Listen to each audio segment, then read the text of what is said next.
5 years had passed since then, but Kelsey was still stunningly beautiful. Excited about the reunion with my ex-girlfriend, I couldn't sleep that night. Here's to Tyler's birthday and our reunion, cheers! With that, my friend Josh called for a toast, and everyone simultaneously raised their glasses. Feeling a bit ticklish inside, I joined in the toasting with everyone, and then took a sip from my glass of gin and tonic. Let's drink up and celebrate today! As I exchanged smiles with Josh, I felt truly blessed to have such good friends. I'm Tyler, a 30-year-old single office worker. Today, in celebration of my birthday, for close college friends and I planned a 3-day stay at a fancy hotel in downtown New York. One of them had won a free stay at a luxury hotel in a magazine sweepstakes. All of us were from New York, but since some friends worked elsewhere, we gathered to splurge on luxury at the hotel and visit the latest hotspots in New York. It had been a while since we last met, but we were having a great time. As the drinks flowed, the conversation naturally turned to personal topics, and I was asked by Josh, "So, Tyler, have you found a girlfriend yet?" At the mention of girlfriend, I sobered up a bit and replied with a smile, "Unfortunately, not yet." Then, led by Josh, everyone encouraged me saying, "Tyler, you're a handsome guy, you could find someone easily if you put your mind to it." Their words were much appreciated, but deep down, I wasn't ready to start a new relationship. In fact, there was a woman I hadn't been able to forget, even 5 years after we broke up. Working for a major advertising company, I had been in the PR department at the headquarters 5 years ago when I was 25. That's when I met Kelsey, who was working at a major design company, during a business deal. At that time, I was 25 years old, and Kelsey, who was 2 years younger, was a 23-year-old. I was immediately charmed by her, as she was not only excellent at her job but also exuded elegance. With her fair skin and cherry lips, she was strikingly lovely. There was a reason for her elegant demeanor. Kelsey's father was a wealthy man, and she was raised as a lady from a prestigious family. Upon learning this, I worried if someone like me, from an ordinary family, could ever match up to her. But Kelsey was always friendly and approachable. "Tyler, hard day at work, cheers." "Cheers." Saying that, the two of us clinked our glasses. Just hearing her initiate a toast was enough to recharge me, no matter how tired I was from work. Our time together was always comforting. As our business interactions grew more frequent, we started going out for drinks regularly and began dating. However, her father didn't think too highly of me. Coming from a very ordinary family and having graduated from a regular private university, I was not seen as a suitable match for Kelsey, who had attended a prestigious university. However, every time, Kelsey encouraged me. Indeed, my father opposes our relationship for now, but he understands how dedicated you are to your work. Ultimately, he'll accept us because my happiness comes first. Let's take it easy. Kelsey smiled at me kindly, so I said, "Thank you," and gave myself a pep talk. Determined to be united with the woman I love, I resolved to work even harder. But things took an unexpected turn, and I was suddenly transferred to a regional branch. The unexpected transfer had shaken me, but my boss at the time encouraged me wholeheartedly. He had been sent to a regional office in his 20s just like me, but his achievements there had earned him a promotion back to headquarters. Hearing this, I spurred myself on, thinking, I won't give up. I'll do my best with the tasks at hand. But now that the transfer was decided, I first needed to tell Kelsey. When I told her, she said, "I want to come with you," which made me want to propose to her then and there. If Kelsey was willing to commit her life to me, I wanted to love her with all I had. However, I suddenly received a message from Kelsey's father saying, "I want to meet just the two of us." Thinking that I needed his blessing if I was to propose, I agreed to meet. When I arrived at the cafe he had chosen, Kelsey's father greeted me with a stern face, making me nervous. "Tyler, thank you for coming all this way today. I apologize, but as a father, I must ask you to break up with Kelsey." Oh no. I knew he was opposed, but I couldn't let go of Kelsey just yet. As I was about to argue, Kelsey's father started explaining his reasons. My wife was recently diagnosed with a severe illness and given a limited time to live. Kelsey doesn't know yet. But I want her to be by her side in her last moments. Realizing that it would be too much to ask Kelsey to come with me in such circumstances, her father continued. Kelsey has her own career, and I want her to marry someone suitable. Hearing this, I felt a stark awakening. I had been selfish, but as her father mentioned, Kelsey had built her career where she was. It would be wrong to disrupt her life when I wasn't even guaranteed a return to the headquarters. Finally, Kelsey's father said, "I'm sorry, but I'd like you to keep quiet about our meeting today to my daughter," and then he left the cafe first. Though I had been determined to be with her, I now felt a sense of despair that it might never happen. Perhaps I was not the right match for Kelsey after all. Without telling her about the meeting with her father, I broke up with her, and she was initially shocked. "Did I do something to make you hate me?" Seeing her light brown eyes moisten, I felt a tightness in my chest. I couldn't hate her. I still truly loved Kelsey. That's why I had to break up with her. Sorry, but with the transfer to the regional office, I'm pretty shaken up. I'm overwhelmed with my own issues. So I don't think I can be there for you. Kelsey simply said, "I understand," and ultimately accepted the breakup. But even after 5 years, I still couldn't forget her, nor had I fallen for anyone else. As I was drinking, thinking of Kelsey, I couldn't get as drunk as I hoped. The other members seemed to be having a good time, so we decided to head back to our rooms to prepare for tomorrow. "Tyler, are you okay? You didn't seem to drink much." "Of course. It was really fun drinking with everyone after so long. I'm just going to stop by the shop, go ahead back to the room." Wanting to cool down, I told Josh and started wandering around the hotel lobby. That's when I saw something shocking. Kelsey was sitting alone on a lounge sofa. Overwhelmed, I walked over to her and asked, "Kelsey, is that you?" She also seemed surprised and said, "What? Tyler?" 5 years had passed, but she was as beautiful as ever, and my heart began to race. I never thought I would meet her here. At first, I just stood beside her and said, "It's been a while." However, when told to have a seat, I took the offer and decided to sit down. We sat on the sofa together, chatting over coffee for a while.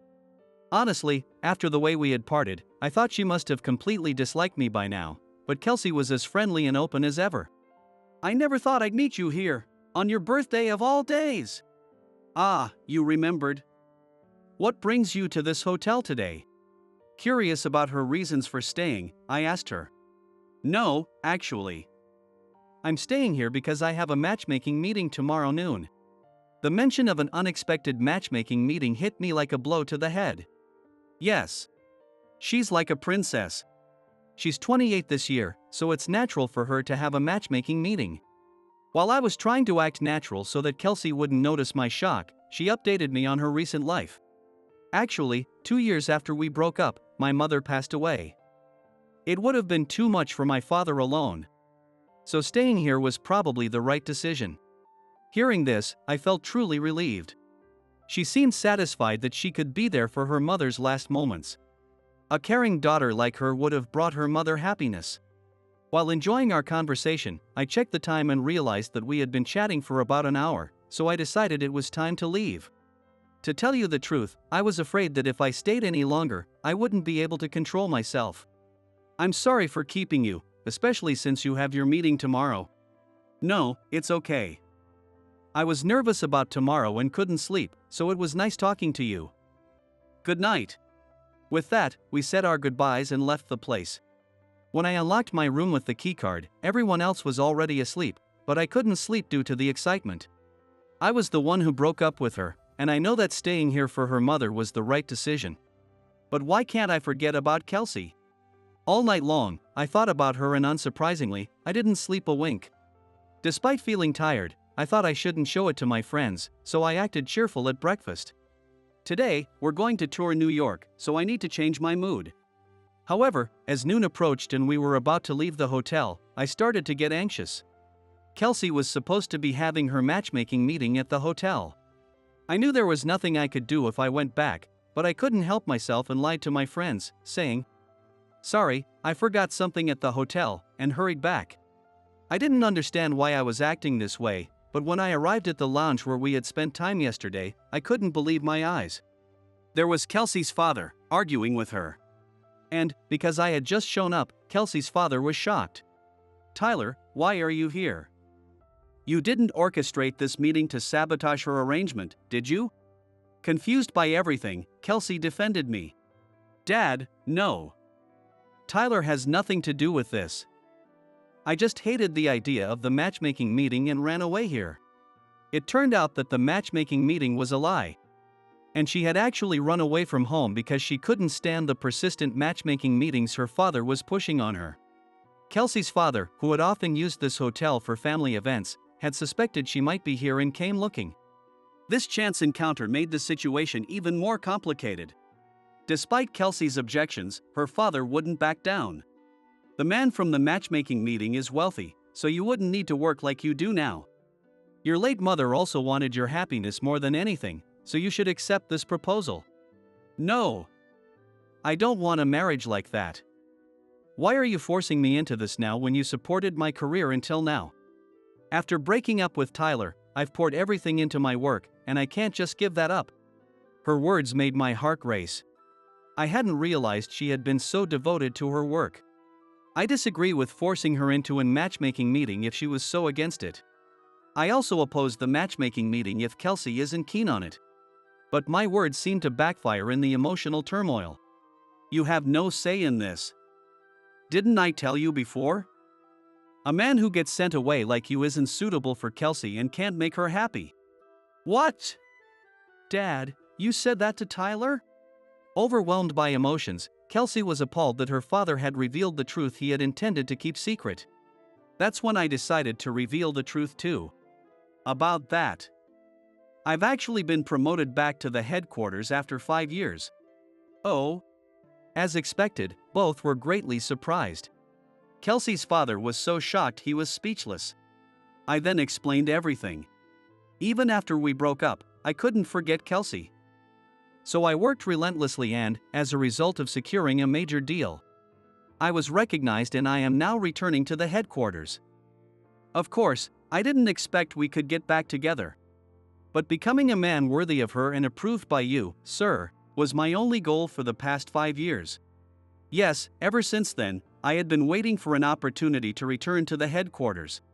And to celebrate my return and my birthday, I was celebrating at the hotel with my friends. As Kelsey teared up from the impact of my words, her father, with a solemn expression, began to speak. I see. Kelsey, Tyler.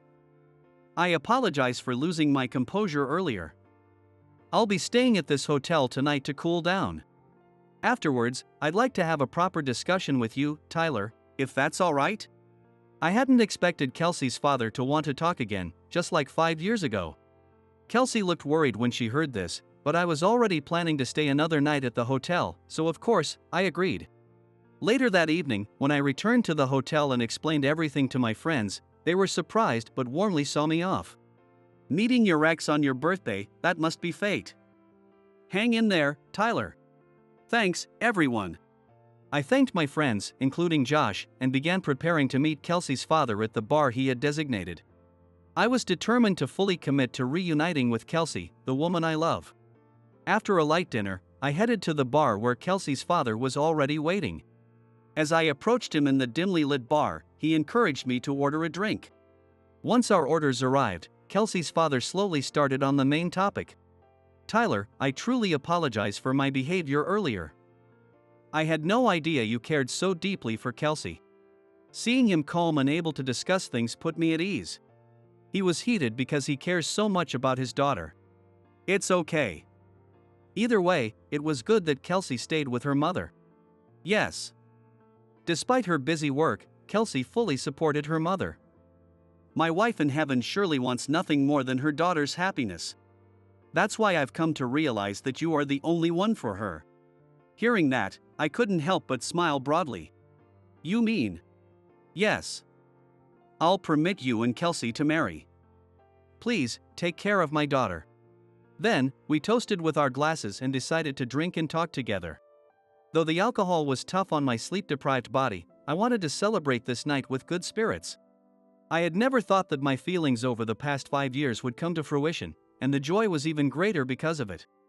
Moreover, once we started drinking, I was surprised at how easily I could speak frankly with Kelsey's father. I had always thought of him as a strict man, but in reality, he was cheerful and a kind father who deeply cared for his daughter. We drank heavily together, and by late night, stumbling back to the hotel room, Arm in arm, Kelsey was astonished at our state. I can't believe you guys got this drunk. To really understand a future son-in-law, one must share a drink and talk. Right, Tyler? Exactly, father. Yes, both of you should rest now. We have to check out tomorrow, so don't oversleep. As Kelsey went to get some water to sober us up, her father looked me in the eyes intently. Tyler, I'm truly sorry. I've been a poor father, but please take care of Kelsey. No matter how drunk I was, his sincerity was painfully clear. All the quarrels have been swept away by the liquor. And yes, with pleasure. And so, even in our drunken state, we finally reconciled. When I returned to the room and I reported to Josh and the others that I had received approval for our marriage, everyone was thrilled. Let's drink to celebrate, Josh exclaimed. So, as I expected, we drank ourselves to death that day. Thus, after a reunion spanning 5 years, Kelsey and I were reunited. Kelsey, too, had not been able to forget me while she cared for her mother and had spent all this time alone. Now back at headquarters, we were both ready to engage in fulfilling work again. How do you find being back at headquarters after 5 years, Tyler? There are still things I'm getting used to, but now that I'm back, I'm going to give it my all. That's the spirit. Let's both work hard for our ideal wedding. As Kelsey smiled, a diamond engagement ring sparkled on her ring finger. I was determined to work my hardest to make my beloved woman happy and prepare for our wedding.